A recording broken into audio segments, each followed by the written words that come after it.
Under the glow of a dying sunset, the city burns, flames twist like serpents along rooftops, smoke rising in black columns that stain the orange sky somewhere in the distance. The sharp echo of breaking glass cuts through the low, relentless hum of chaos, and there, standing on a marble balcony, his silhouette framed against the blazes, a man who does not flinch. His hands rest lightly on the rail. His breathing is steady.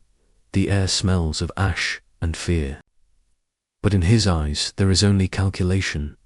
It's not that he is blind to the destruction below, it's that he sees something more than destruction. He sees opportunity. This moment is not a tragedy to him, it is a board game. Every piece has moved exactly where it needs to be. The enemies are scattering. The allies are too afraid to betray. The people below will hate him tomorrow, perhaps for years, but tonight they will obey throughout history.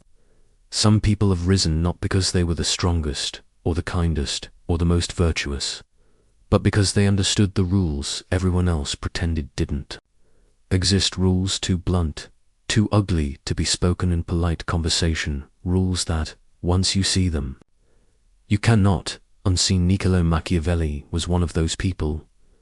His name has become a shorthand for manipulation, cunning, and unapologetic power. To call someone Machiavellian is to accuse them of cold calculation, of strategic deceit, of putting results above morality. But the truth is more unsettling than the insult. Machiavelli did not create the rules of power. He simply wrote them down, and once you hear them, you begin to notice them everywhere. You notice them in the politician who smiles as he makes promises he will never keep, in the CEO who speaks of teamwork while quietly arranging the downfall of his rivals, in the influencer who sells authenticity while every word is scripted for maximum impact. You notice them in your workplace, in your social circles, even in your own family. The knowledge is dangerous because it changes you. It makes you realize that success in the real world is not awarded to the most deserving. It is seized by those willing to play the game others are too afraid to touch. That's the unsettling part.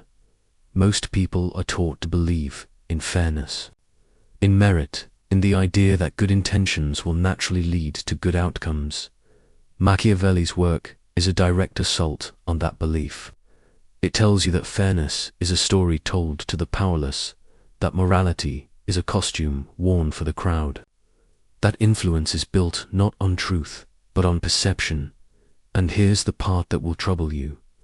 It works. His most famous work, The Prince, is not a book about politics. It is a manual for survival. It teaches that the world will not reward your honesty, your kindness, or your restraint unless you learn how to weaponize them, that the person who hesitates to make a ruthless decision will lose to the one who acts without apology, that leaders who wish to keep their power must be willing to do what others refuse to even consider. But the true danger is not in reading Machiavelli, it's in understanding him, because once you do, the illusions fall away. You begin to see life less as a story and more as a battlefield, and this knowledge will not make you a better person, it will make you a more effective one. The only question is, once you learn the rules, will you dare to use them?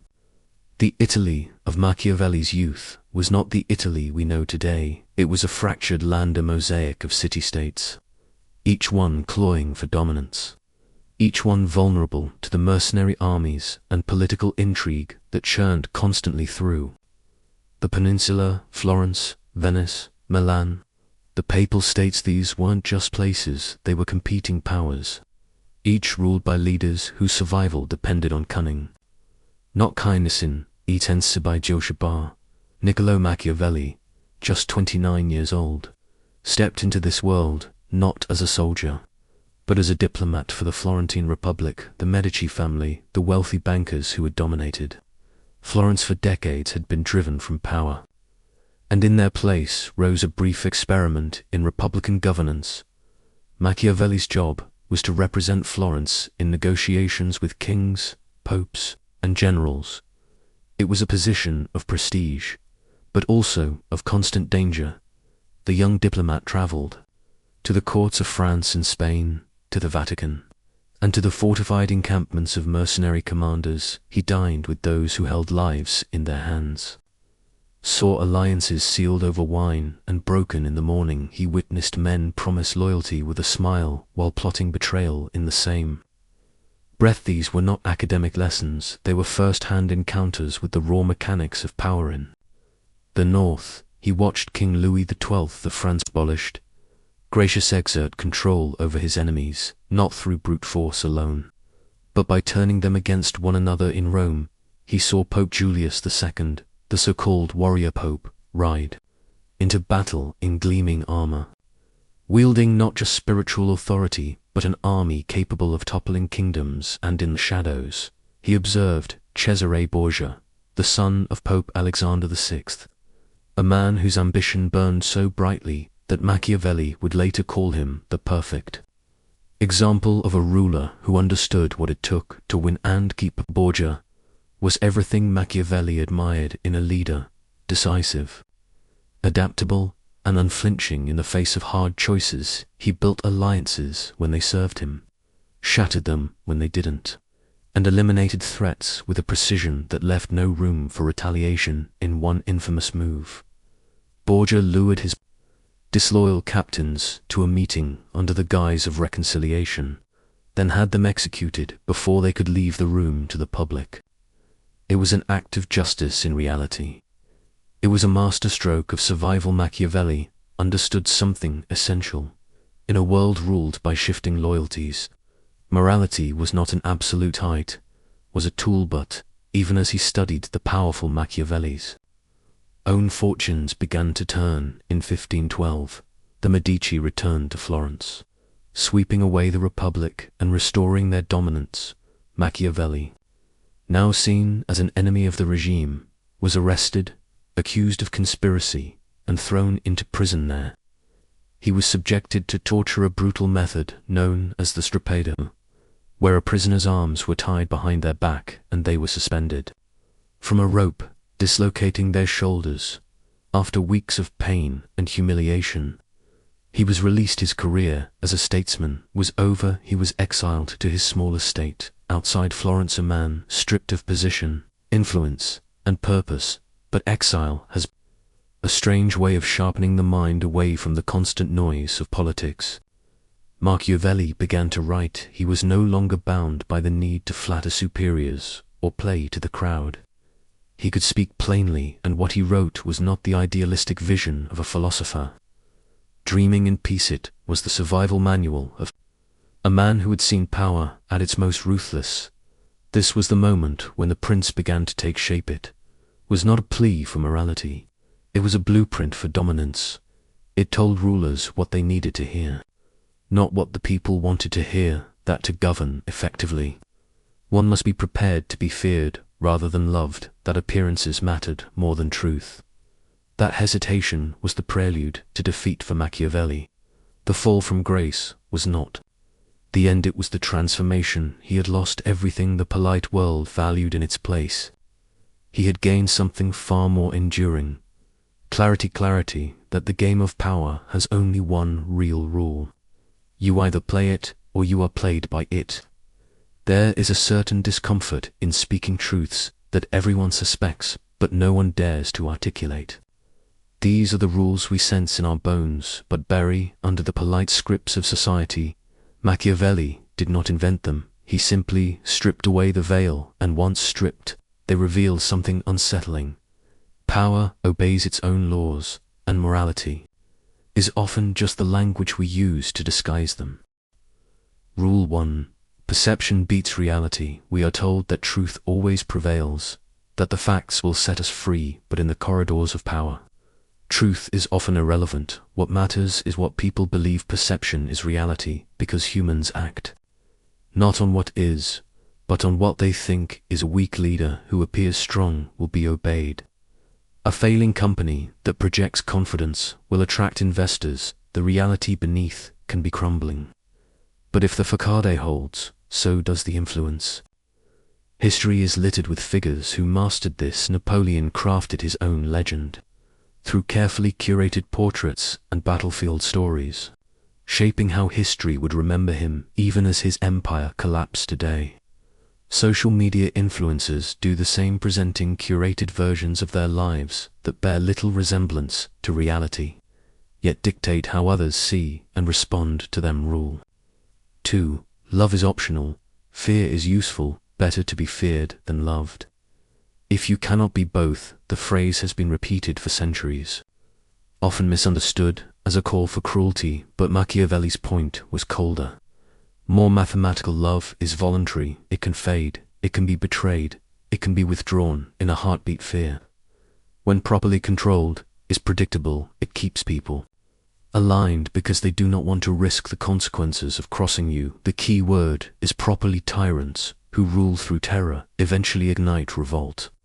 But leaders who command respect with an undercurrent of fear, who make it clear they can act ruthlessly, even if they rarely do, maintain stability. Julius Caesar was loved by many, but it was the quiet fear of what crossing him would bring that kept Rome's Senate in line until the day it didn't. Rule 3. Appear virtuous.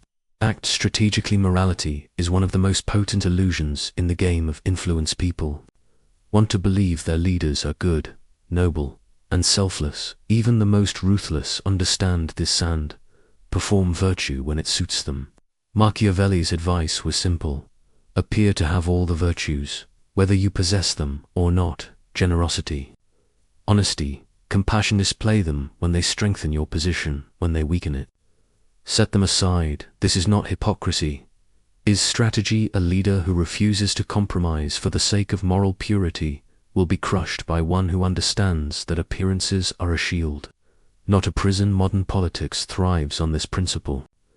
Campaign speeches promise integrity and reform, while behind closed doors deals are struck that would disgust the public, yet the speeches work because people believe the performance more than they investigate the reality. Rule 4. Control chaos. Most people fear instability. Machiavelli understood it as a weapon in a chaotic environment. Those who can remain calm and decisive gain disproportionate control. They become the anchor others cling to, even if they are the ones who stirred the waters in the first place.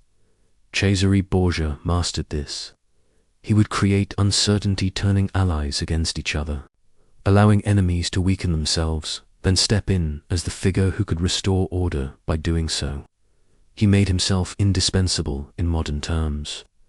This is the executive who lets a rival department flounder just long enough before swooping in with the solution, ensuring credit flows to them and dependency deepens. Rule 5. Strike before you're ready. We are told to wait for the right time, to prepare, to gather all the facts, but in the realm of power, hesitation is often fatal. The perfect moment rarely comes, and by the time it does, someone else has already seized it. Machiavelli admired boldness, calculated but unapologetic. He told the story of leaders who acted before the enemy expected, securing advantages that caution would have forfeited. The same principle applies today. The startup that launches before its product is perfect but captures the market. The activist who moves before public opinion shifts, forcing the shift instead. Readiness is a luxury. Timing is the weapon. These rules are uncomfortable because they require abandoning the narratives we have been fed about fairness and virtue. They demand a shift in thinking from what is right to what is effective, and yet Machiavelli's genius was in pointing out that those who cling to idealism in a ruthless world often become its victims. This is not to say these rules are for everyone. They are dangerous tools in the wrong hands. They destroy in the right hands. They protect, build, and endure. The difference lies in intent and self-awareness. A leader who understands perception will protect their image, but also their credibility. One who wields fear will balance it with loyalty. One who appears virtuous while acting strategically will avoid unnecessary cruelty, not out of morality, but because cruelty invites revenge. What unsettles people about Machiavelli is not that his rules exist, that they work. They work in boardrooms and battlefields, in diplomacy and dating, in politics and personal life, and once you see them, You cannot unsee them from here. The question becomes personal. If you understand these rules, do you use them? Do you resist them? Or do you, like most, pretend they don't exist and hope you never have to face someone who doesn't? Because in the game of power, ignorance is not innocence. It's an invitation. Confidence is a strange thing, we are told. It is the key to success. But most people mistake it for loudness, for bravado, for an inflated sense of self-real confidence. The kind that changes how others respond to you is quieter, sharper. It does not need to announce itself. It walks into a room and bends the atmosphere without a word. Machiavelli understood that confidence is not a gift of personality, it is the product of perspective, and perspective changes the moment you understand power for what it is. When you know the rules of influence, you stop being afraid of the chaos around you. You see the currents beneath the surface. You can read the understatements in a rival's voice, the hesitation in their choice of words. You recognize which battles are worth fighting and which are worth surrendering, because you know that even surrender can be a move on the board. This creates a psychological shift. Threats become opportunities. Most people react to problems emotionally: anger, fear, anxiety.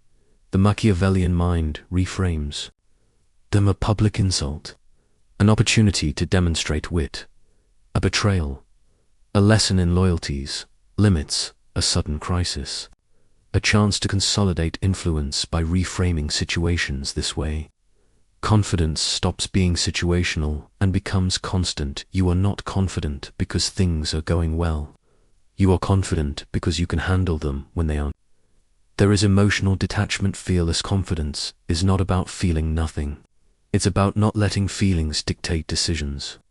Machiavelli advised rulers to act not according to their moods, but according to what the moment required. A decision that feels cold may, in the long run, prevent greater harm. A choice that angers some may protect the stability of the whole. Detachment allows for clarity, and clarity creates authority.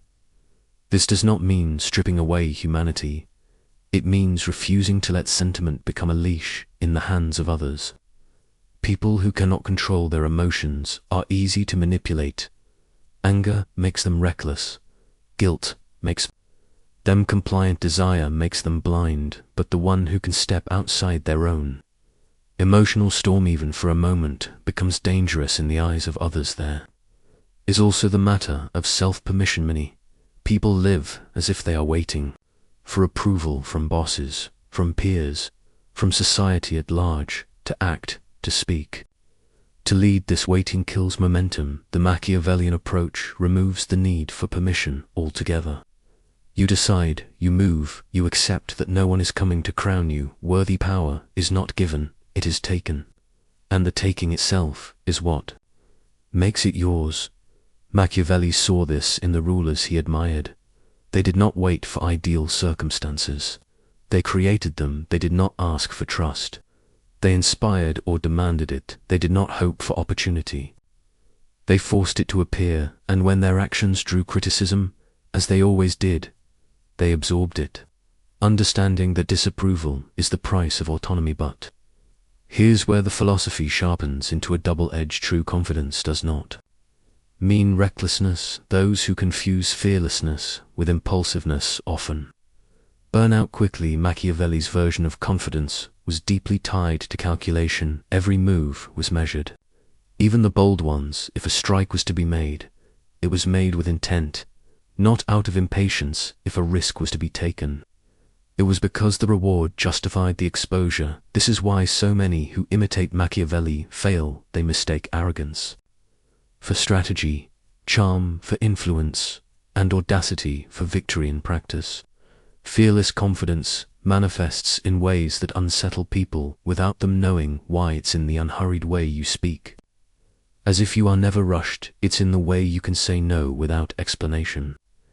It's in the way you hold silence in a conversation, letting others fill it with their own nervous words. These are small things, but they signal something primal, that you are not playing the same game as everyone else. Machiavelli would have said that confidence is as much about managing perception as it is about inner certainty. People believe you are confident when you behave as though the outcome is already in your favor. They follow you when you make decisions.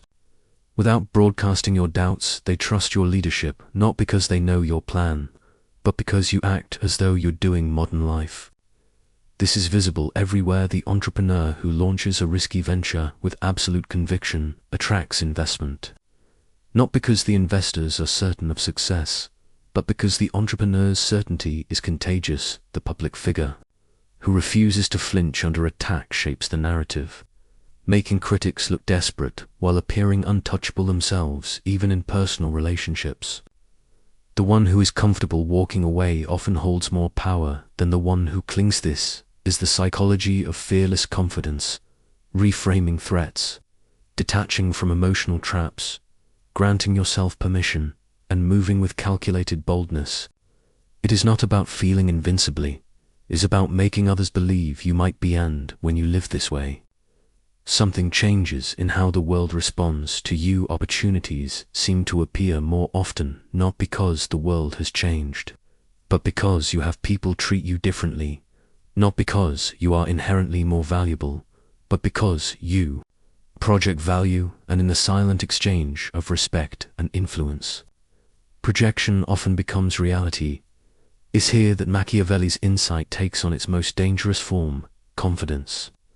Once internalized, becomes self-reinforcing. Others defer to you, making it easier to win. Winning builds more confidence, and soon, you are no longer reacting to the world, you are shaping it. This is the kind of confidence that can build empires or destroy them. Power has no loyalty. It serves the one who wields it until it doesn't. Machiavelli understood this better than anyone, which is why his advice often reads less like encouragement and more like a warning. The very traits that help you rise can, if left unchecked, pull you down. Confidence can turn into arrogance, strategy can twist into paranoia, cunning can poison trust so deeply that even your allies start plotting. Your full history is littered with examples of leaders who mastered the rules but forgot the costs. Think of Napoleon, whose brilliance on the battlefield was matched only by his ability to rally men to his cause.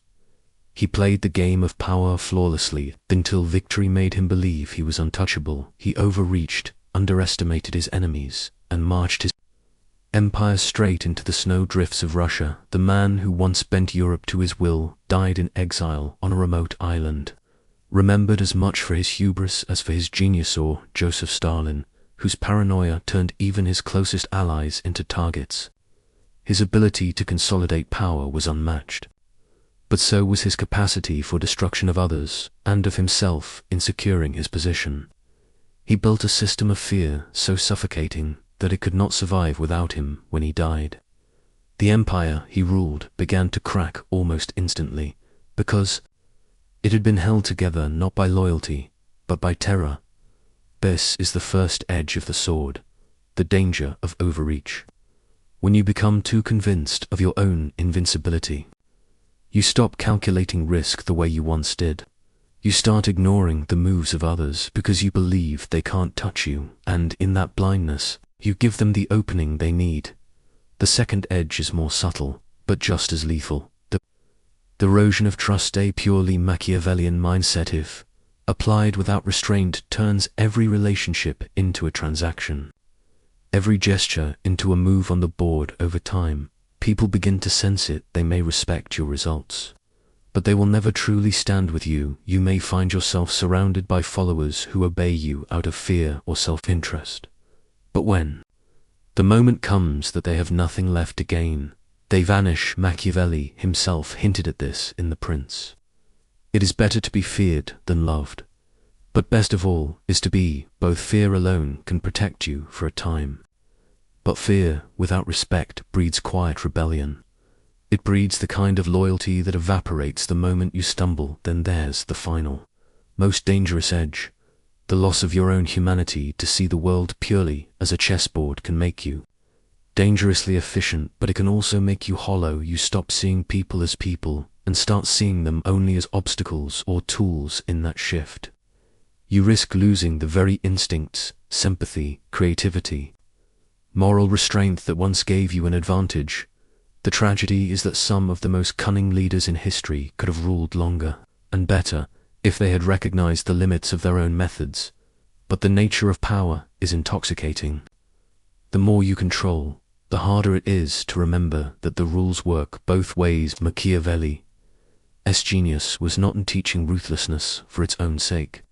It was in showing that ruthlessness is just one tool among many, a knife in the dark may win you the night. But alliances, perception, and timing win you the years. The greatest players of the game understand when to hold the blade and when to sheath it. In modern life, the same principles apply. A CEO who cuts every corner to dominate a market may enjoy rapid growth, but if their reputation becomes toxic, they lose customers, investors, and eventually the boardroom itself. A politician who thrives on manipulation may climb fast, but one leaked conversation, one public betrayal, can unravel years of work. Even in personal life, a person who treats relationships purely as leverage may find themselves powerful but alone, surrounded by people who only mirror their own self-interest. Irony is that the Machiavellian approach, when misunderstood, destroys the very stability it seeks to protect. It is a fire, use it to warm your empire, and it sustains you. Let it rage unchecked, and it burns the walls around you until you're left with nothing but ash. The double-edged sword is not an argument against learning the rules of power. It is a reminder that mastery includes knowing when not to use them. The most dangerous move on the board is not always the most aggressive. Sometimes it is restraint, silence, or even mercy, not because these are inherently noble, but because they keep the game in motion. A dead opponent can't serve you. A frightened ally can't truly support you. The world Machiavelli lived in was one of dukes, assassins, and kingdoms built on fragile alliances. Ours is different in technology, but not in essence. The throne has been replaced by the corner office, the castle by the corporate headquarters, the battlefield by the algorithm, but the game hasn't changed at all. If you think Machiavelli's lessons belong only to dusty political history, you're already behind. Every day, they are alive in boardrooms, newsrooms, courtrooms, and even the feeds you scroll before bed. You just don't see them because they've been wrapped in the language of progress, innovation, and authenticity. Consider the CEO of a rising tech empire publicly. They preach transparency, community, and disruption for the greater good privately. They monitor competitors like a hawk, buying up potential threats before they have a chance to grow. They craft every public appearance to inspire trust, while quietly locking their market in legal and logistical chains. It's the prince, rewritten. For venture capital, or take the world of politics. Campaign slogans are packaged to sound like moral imperatives, but behind every handshake and town hall meeting lies a calculated strategy. The appearance of connection is carefully engineered. Lighting, the smile, the tone of voice, all aimed at securing loyalty. Enemies are not always destroyed outright. Sometimes they are offered a deal that binds them in invisible chains. This is the Machiavellian art of making an opponent serve your purpose without ever realizing it. Even in social media, the most democratic stage in human history, the same principles reign. Influencers collaborate with rivals to boost reach, then pivot to outshine them. Brands manufacture grassroots movements that are anything but grassroots. Every viral trend you join has already been forecast, monetized, and weaponized by someone else behind the curtain. Perception is not just managed, it's sculpted. Machiavelli's core idea is brutally simple. It's not enough to be in the right place at the right time. You must make the place, and you must decide the time. Waiting for luck is a luxury. The true players create the conditions for their own victories, and in the modern world, this creation often happens through control of narrative. Data analytics now serve as the spies and informants of our age, telling leaders not just what people believe, but what they want to believe. Power doesn't just lie in doing, it lies in shaping what others think is possible, desirable, or inevitable. A skilled player doesn't fight every battle. They make it so half of them never even begin.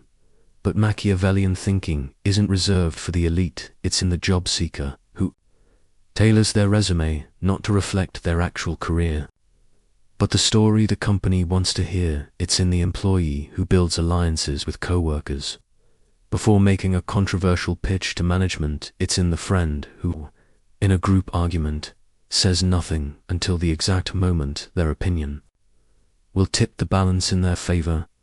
The reason this mindset thrives in the modern age is because the cost of losing has never been higher. Most people think confidence comes from belief that if you believe you are worthy, capable, unstoppable, then the world will somehow shape itself around that belief. But that's a comforting lie. Real confidence doesn't come from belief, it comes from competence, from knowing you can play the game, survive the game, and when necessary bend the game to your will. That is the gift Machiavelli offers, not the false bravado of empty speeches or self-help slogans, not the hollow swagger of someone who's never been tested, but the dangerous, unshakable calm of someone who has stared into the darker rules of human nature and decided to use them. Rather than be used by them. Once you understand the principles, the illusions fall away. You stop expecting fairness, you stop waiting for permission, you stop fearing the disapproval of people who have no power to decide your fate. You begin to move differently, not recklessly, but deliberately, like a chess player who can see 3 moves ahead, and people notice. They don't always know why, but they feel it. They feel the difference between someone hoping for approval and someone who doesn't need it. They feel the energy of someone who can walk away from the table because they have other tables waiting. That's when influence begins to work almost without effort, because people gravitate toward those who seem immune to uncertainty.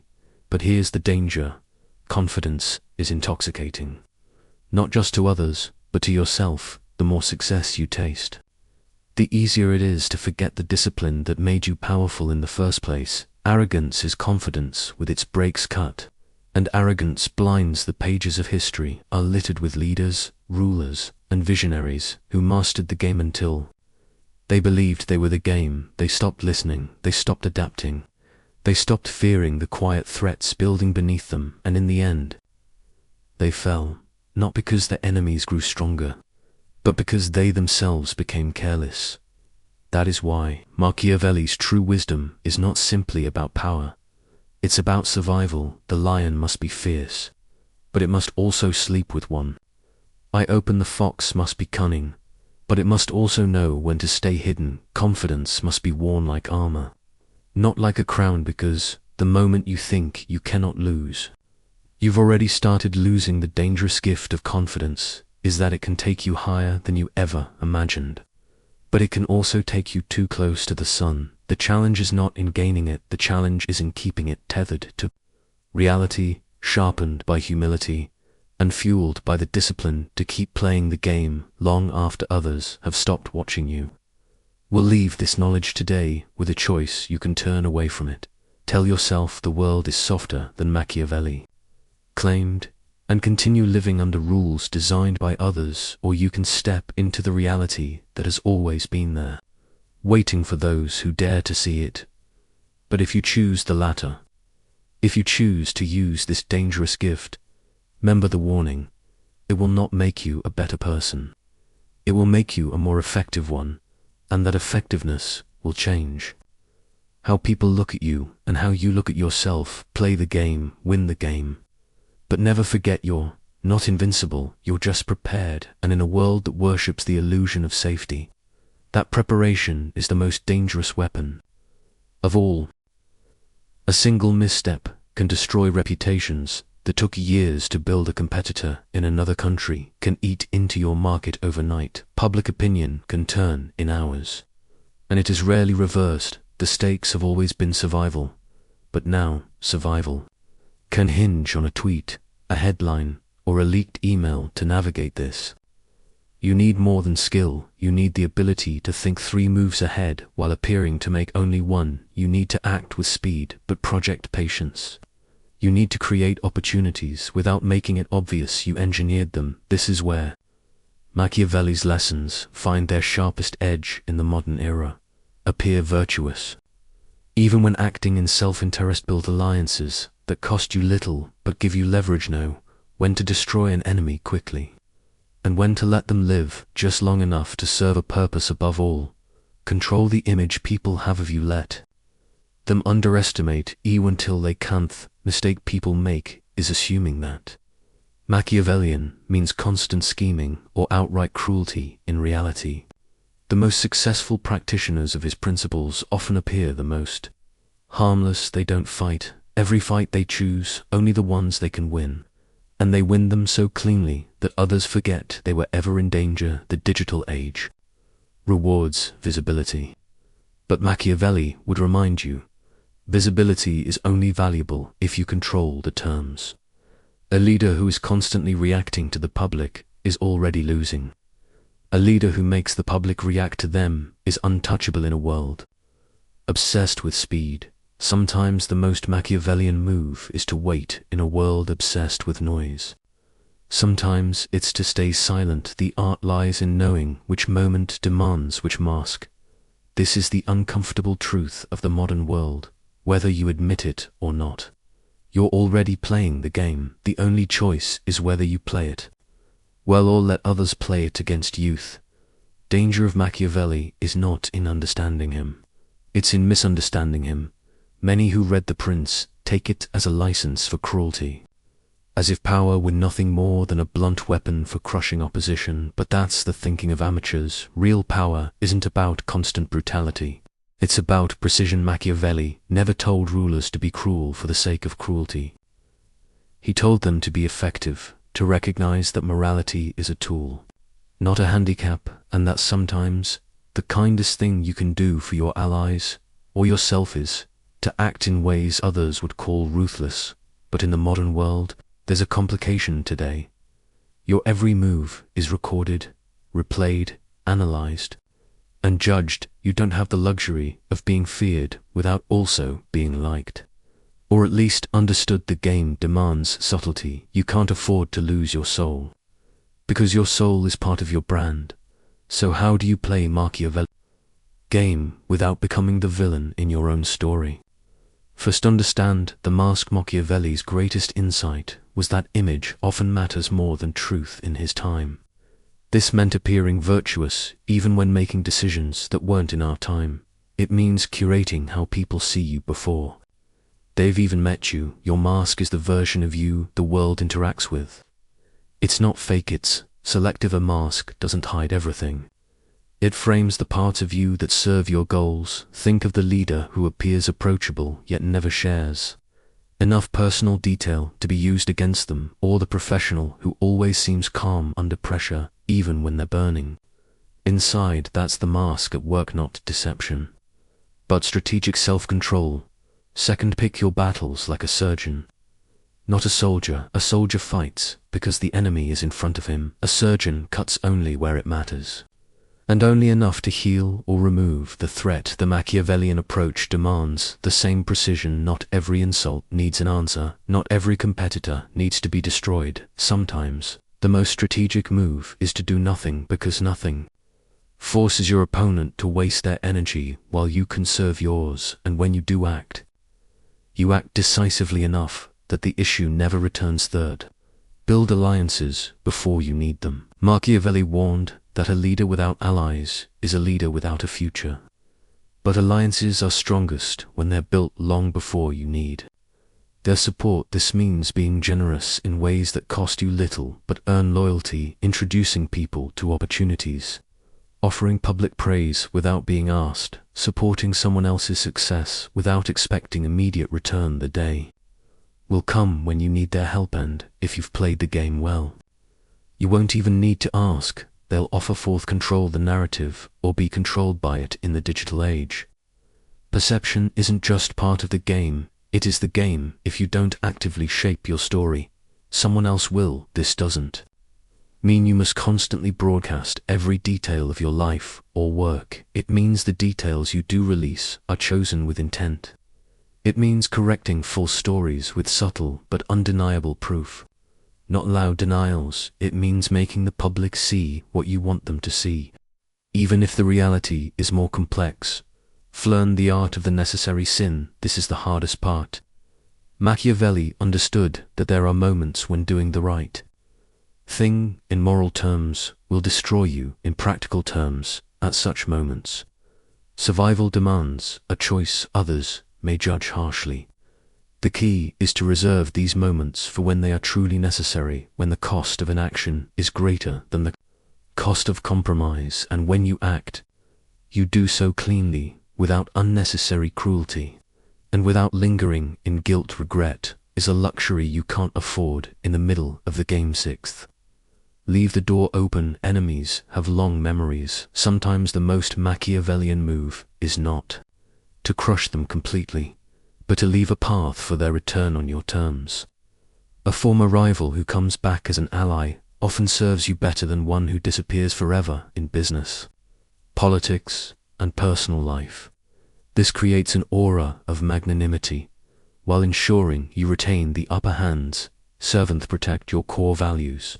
Even as you bend the rules, if you lose your soul entirely, the game stops being worth playing. The greatest players in history knew where their true line was, the one they would not cross. For some, it was loyalty to family. For others, it was a principle about justice or truth. The Machiavellian mind bends rules for survival and advantage, but it does not discard the inner compass entirely. Without that compass, you drift, and the power you gain becomes hollow. Ultimately, applying Machiavelli without losing your soul is about control, not just of others, but of yourself. It's about knowing when to act and when to wait, when to speak and when to stay silent, when to win with charm and when to win with fear. It is a game of masks, alliances, timing, and calculated risks. And if you play it well, you can rise higher than those who cling to naive ideals without becoming the very monster they fear. The secret is this: you must be both lion and fox, but you must never forget you are human. The lion inspires fear. The fox avoids traps, but the human remembers why they sought power in the first place, because in the end, power is only a means. What you do with it, that's the part of the game that history remembers. Confidence is a strange thing. It can be the spark that lights empires, or the match that burns them down. It can lead a man into history's highest halls of power, or straight into his own ruin.